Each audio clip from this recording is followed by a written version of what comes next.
if you have a relationship with Kanye, you know, I remember watching him on Drink Champs maybe last year, and he basically said that the whole backpack conscious thing was never something he was actually into, that was all just a hustle to get to where he is now. I don't believe that.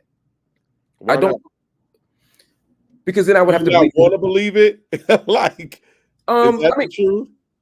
I'd like to believe that he was sincere at the time, and truth, his truth has changed, and that he wasn't lying to us, but that he simply shifted. Um, but it's possible. I mean, how would you respond to somebody like that who goes from backpack rapper to being really proud to be a billionaire? Well, I'm a backpack rapper, and he had backpack rappers around him. I think, what Kanye understands is how to live in the truth to evolve to the next purpose that he has. So whatever the truth of the moment is, he can encompass that to get to the next stage. So Kanye's mom, you know what I notice about people like this? Nobody comes from nothing. His mom, Dr. Donda West, Fulbright scholar, master in Russian poetry. They lived in China from 5 till he was 10, and he learned to speak Mandarin. He got a scholarship to go to the Arts Institute, but said, no, I'm gonna change that narrative and do it through this mode of hip hop, and I need these people around me to do it. And when I want to evolve, I'm going to have these people around me so I become this. When I saw him going through the Christian stage, I saw who was around him that helped him mold that truth of the Christian stage. Now they are gone. It's another stage. So sometimes your entourage uh, depicts what your truth of the moment is. Who are you hanging around? That's your truth. But we got to be a little firm though, right? Because if we're too malleable, then anybody we're around will just become that thing. I agree with that. Is he too malleable? Is he too malleable?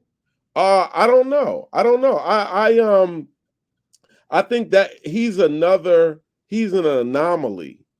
And so when we're talking about anomalies, we're talking about something that is to look and learn from all of the truths that he's going through.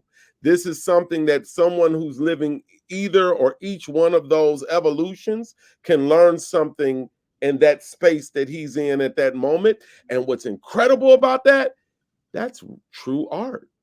Maybe the art is what's true of it. His life is an art piece. And you can look at all the different lives and versions of his truths. And no matter where you are in your stage of life, there's something to learn from it. Does it ever scare you? You know, brothers, Go ahead. making me think of is making me think of just the baking of a cake, right? The baking of a cake.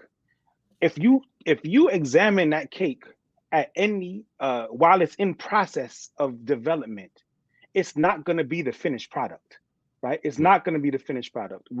It's in process, and a human being who is evolving and is growing is in process of becoming the full expression of himself, right? And so if you look in the middle and examine it and be like, it's not done, it's not what it's supposed to be, because it hasn't completely become what it's supposed to be until we look back on it and see the journey that it's taken. But Chief, what if I take that little toothpick and I taste the cake halfway through, and I taste salt or garlic, and I'm like, this supposed to be chocolate cake. This ain't gonna turn out right. Like, sometimes there's indicators that something is not going in the right direction. Yeah, but you said it was supposed to be chocolate cake. Fair.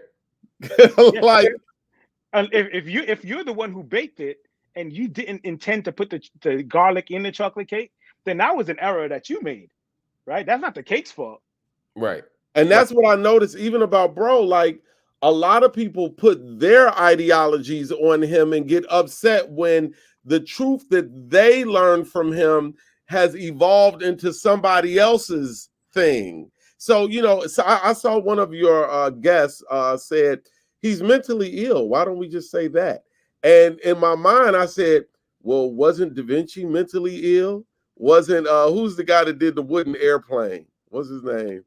Oh, I'm not sure. They did Art is not my no, not an artist. He was an airplane builder, and he built the wooden air. They did a movie about him. But you know, most brilliant people throughout history, and I would even be willing to throw Jesus Christ in there. The people of their time were like, boy, that person is mentally ill. And so, you know, I don't really buy into that.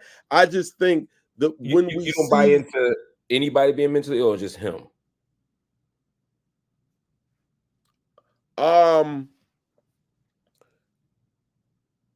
Him, because there are some things, because I'll tell you how I view that type of sickness.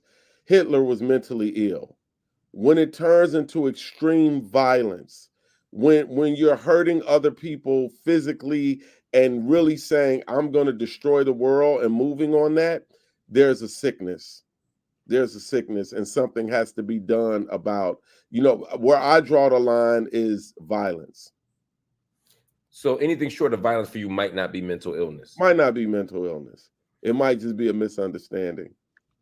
So I definitely agree. I definitely think that there's, you know, I never sat and talked to the brother. Yeah. So I can't say what is mentally, I can't diagnose him. I can't give my impression. I never sat and talked with the brother. I only know what we see, right? And what is perceived from the outside. So it would be irresponsible for me to put on to someone else my understanding of what they should be, shouldn't be, what they're doing, what they're not doing, if I'm not talking to him directly. So I can't speak to that. But what I can speak to is the context of balance.